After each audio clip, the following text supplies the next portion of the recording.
4.15 총선 한 달여 앞두고 있습니다. 여야의 대진표가 하나둘 완성되고 있는데요. 전략공천으로 여야에서 승부수를 띄운 그런 지역들도 나오고 있습니다. 지역구 불출마 선언하셨다가 당의 전략공천으로 구로을에 출마 선언하셨죠. 김용태 미래통합당 의원 연결해서 이야기 나눠보겠습니다. 의원님 나와 계십니까? 안녕하십니까. 김용태입니다. 네. 자, 의원님, 서울에서 어제 가장 큰 규모의 집단 감염 사례 확인됐는데 의원님이 출사표 던진 구로구에서 발생했지 않습니까? 이 걱정이 많으실 것 같은데 어떻게 상황 보고 계십니까? 예, 바로 구로구 신도림동에 있는 12층 빌딩에서 총 28명의 네. 확진자가 나왔고요. 네. 그중에 구로구 주민은 7명입니다. 네네. 근데 이게 걱정이 태산인 게 이 감염된 분들이 그 콜센터 직원들입니다. 네. 아시다시피 콜센터 직원들은 그 다 열린 공간에서 그럼요. 그렇죠. 이 콜센터 직원들이 정말 다닥다닥 붙어가지고 네. 끊임없이 이제 말을 하는 그러니까 이번 코로나 사태에서 가장 위험한 비말이죠. 네. 그리고 사무실에 가득 떠다녔을 텐데 그 이분들이 28명이나 감염됐고 아마 이 한 공간에서 이렇게 많이 감염이 됐다는 거는 그 바이러스 강도가 굉장히 셌을 거거든요. 네네. 이번에 신천지가 이 바이러스 강도가 셌던 게 한 공간에서 비말을 계속 내뿜으면서 네, 그게 원인이었죠. 네. 있잖아요. 그래서 걱정이고 다음에 이 지금 전파 범위가 더 걱정입니다. 우리 구로구에서 7명뿐만 아니라 바로 옆 동네인 양천구, 광명시, 네. 인천까지 지금 이 확진자들이 퍼져나가면서 그야말로 이 구로구에 있는 이 빌딩에서 슈퍼 전파자가 생겨서 이 수도권 전역으로 퍼지지 않을까 정말 걱정입니다. 예, 의원님이 참 생각이 많이 복잡하실 것 같은데 걱정도 많이 되시고요. 더구나 이 상대 후보죠. 윤건영 전 청와대 국정기획상황실장. 이 윤 상황실장의 선거 캠프도 자가격리에 들어갔다면서요. 이게 뭐 앞으로 어떻게 대처해야 된다 보십니까?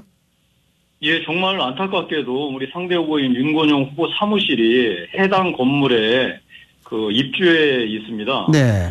아마도 뭐 이 윤건영 후보 측도 굉장히 놀랐을 텐데. 아이고 참. 네. 하여튼 뭐 당국에서 정해준 절차에 따라서 그 본인들도 아마 엄격하게 자기 그 자가격리에 들어갈 것 같고 상대 후보인 저도 네. 제가 지금 뭐 선거 운동을 할 여력이나 정신이 있겠습니까? 그렇겠네요. 네. 네. 그래서 그러고 이 구청하고 긴밀하게 협조하면서 일단 상황 그 사태 추이를 지켜보고 그러고 전체가 정말로 똘똘 뭉쳐서 방역에 최선을 다하는 이런 데 적극 협조할 생각입니다. 이게 무슨 총선 뭐 선거 운동이 중요한 게 아니라 구로구 주민들의 건강이 뭐 가장 큰 문제가 아닌가라는 생각이 들어서 의원님께서도 참 복잡하실 것 같아요.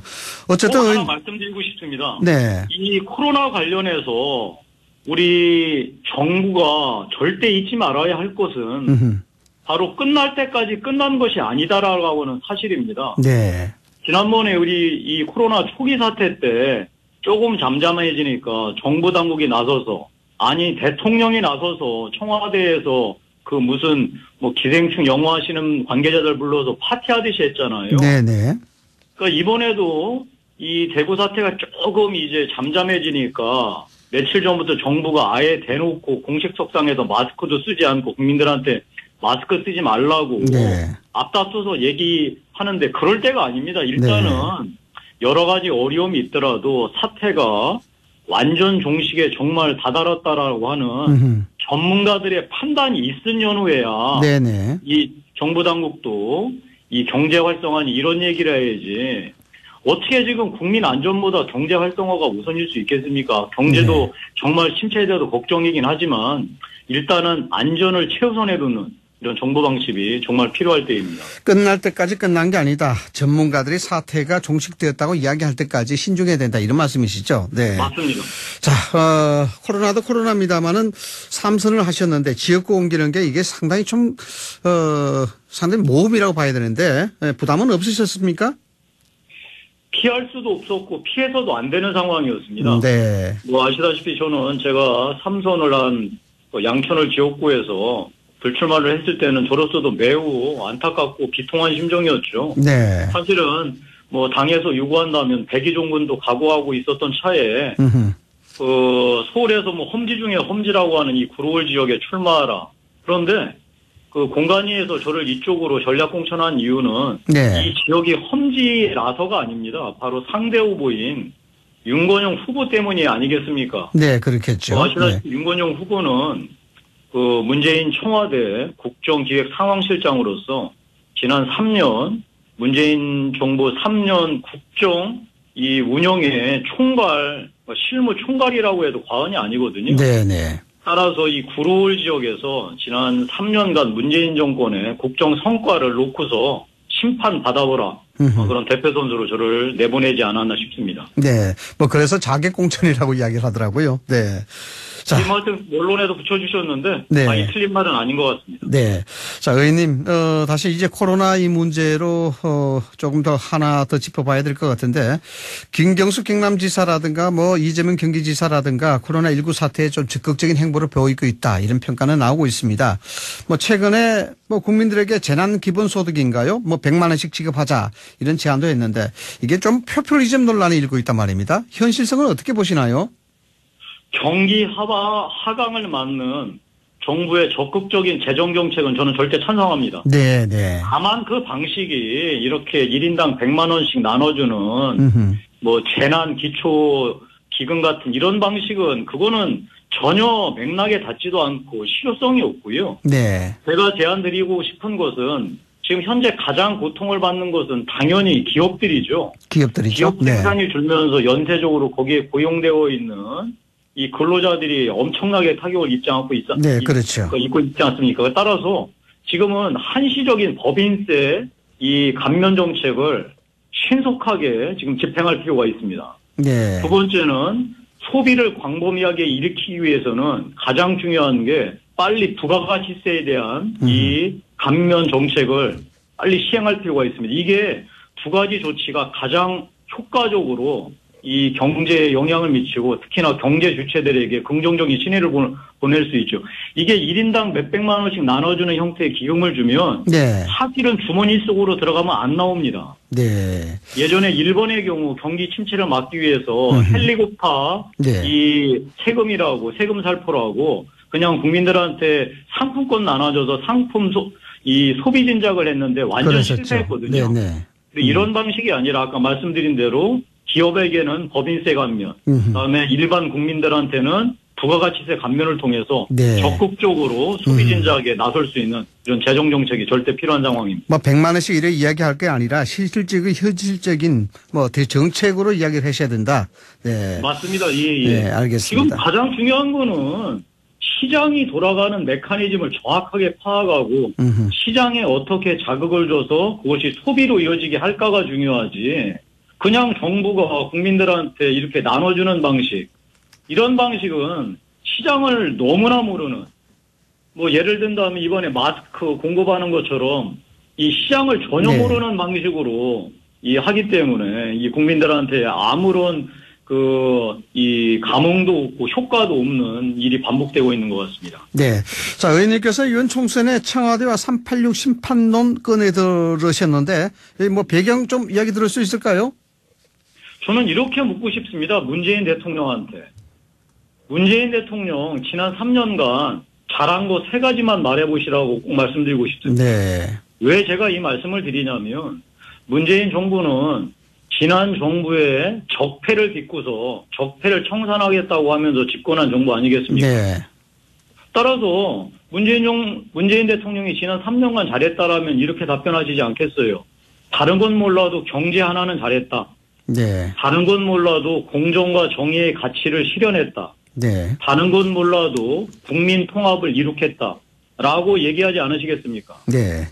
저는 이것을 지난 3년 문재인 정부 국정운영의 실무 총괄이었던 윤건영 실장한테도 똑같이 물어볼 예정입니다. 네. 그리고 그렇게 경제, 공정과 정의, 국민 통합에 성공했다라고 느끼니까 본인이 총선에 출마한 거 아니겠어요? 네네. 그래서 구로울 주민들에게 지난 3년간 경제, 공정과 정의, 국민 통합에 대해서 어떻게 평가하시는지 심판해달라. 뭐 그런 차원에서 제가 구로울 지역에서 윤건영 후보하고 멋지고 당당하게 승부를 보겠습니다. 네, 알겠습니다.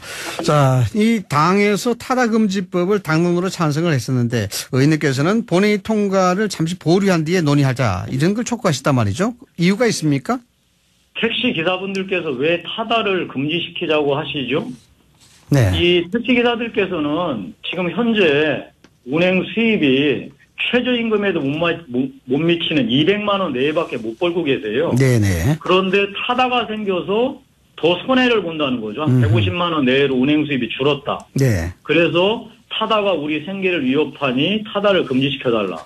근데 그 말은 거꾸로 되짚어서 얘기하면 타다를 금지시키면 다시 원래 최저임금에도 못 미치는 200만 원밖에 못 버시는 거예요. 네. 저는 따라서 이 택시의 기본적인 공적 그 기능을 인정해서 고사 상태인 택시업계의 근본적인 변화를 어떻게 갖고 갈지를 논의하는 한편 타다 서비스처럼 국민들이 다 원하고 요구하시는 서비스를 풀어주는 거, 이 두 가지를 어떻게 연결할까를 국회에서 네. 논의하고 정부가 대책을 내놔서 통과를 시켜야지. 당장 지금 이 타다를 금지시켜가지고 국민들 불만도 생기고 새로운 산업의 진입도 원천봉쇄하고 그렇다고 해서 택시 기사분들의 죄송합니다. 택시 기사분들의 생계를 책임지는 것도 아니고 뭐를 어떻게 하자는 것이냐. 저는 이것은 옳지 못하다. 따라서 다시 한번 논의를 해서 다시 논의하자. 택시 기사분들도 살리고 타다 같은 혁신적인 이런 4차 산업혁명 서비스도 살리는 방향으로 논의하자. 그런 취지에서 네. 제가 지난번에 알겠습니다. 타다 금지법에 대해서 반대 입장을 냈습니다. 자, 의원님 당내 상황에 대해서 하나 여쭤보겠습니다. 공천 막바지에 접어들었는데 공천 결과 반발하는 움직임도 있단 말이죠. 홍준표 전 대표, 김태호 전 지사 무소속 출마 쪽으로 가닥 잡았는데 파급력 어떻게 보십니까? 공천에 떨어진 사람들이 당연히 낙심하고 불만을 나타내는 건 너무나 당연한 일입니다. 네. 다만 홍준표 대표나 김태호 지사나 당의 큰 어른이시고 우리 당이 흥할 때나 망할 때나 함께했던 분입니다. 네. 우리 당이 정말 국민들로부터 지탄받고 버림받아서 최고의 어려움을 겪었을 때 우리 모두 국민들께서 우리에게 요구했던 것은 뼈를 깎는 자기 인적 혁신 그리고 원칙 있는 통합이었습니다. 네네. 이 공간위에서 뭐 국민들 다 성에 차지는 않으시겠지만 정말로 고통스럽지만 인적 혁신 작업을 통한 공천을 확정했고 그다음에 원칙 있는 통합 작업도 지금 해내고 있지 않습니까? 네. 저는 이 부분에 대해서 홍준표 대표나 김태호 지사께서 무엇이 우리 보수 야권에 요구하고 있는 명령인지에 대해서 정확하게 이해해 주시고 행동해 주실 거라고 굳게 믿습니다. 네, 무슨 말씀이신지 잘 이해가 됩니다. 자, 김종인 전 더불어민주당 비대위원장 대표 이분을 미래통합당에서 선거대책위원회 공동선대위원장으로 영입하겠다 이런 보도가 나왔는데 책임자로 보십니까? 또 당내 분위기는 어떻습니까? 김종인 박사야말로 선거의 규제는 맞습니다. 네. 세월이 흘러도 그분이 역대 선거에서 선거를 쥐하면서 거뒀던 성과는 뭐 부인할 수 없죠. 다만 꼭 말씀드리고 싶습니다. 네. 선거를 지휘한다는 것이 그 처음부터 끝까지 일괄 지휘하는 것이 있고 부분적으로 어떤 그 영역에서 네네. 어떤 기간 동안 지휘하는 게 있는데요.